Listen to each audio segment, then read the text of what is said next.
Bom dia, galera. Esse é meu Corsinha 2004. Só que o bicho tá judiado, viu? Peguei ele agora. Vou reformar ele todo, vou lixar, deixar na lata. E vou fazer parte por parte. E vou estar mostrando aqui pra vocês.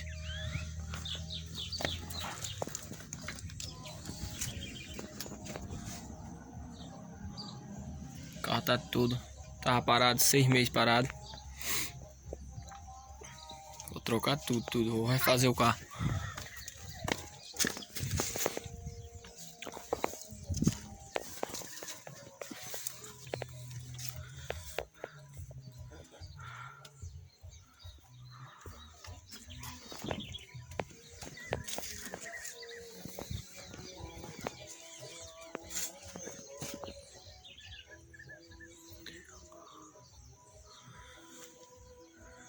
Nunca mexi com pintura, nem fiz algum serviço em carro.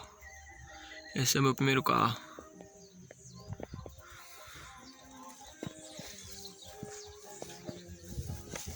Dá pra observar que é umas jantas, umas rodas, umas 14, umas 13.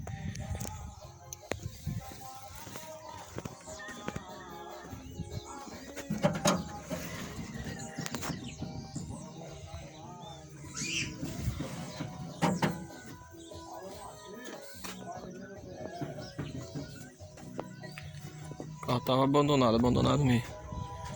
Eu vou lixar.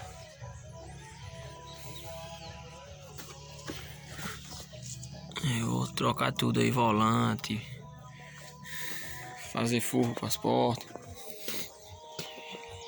retrovisor, para-choque, roda. Vou refazer o carro de pouquinho e vou mostrando para vocês aí. Esse é o terceiro vídeo, quarto vídeo do meu canal.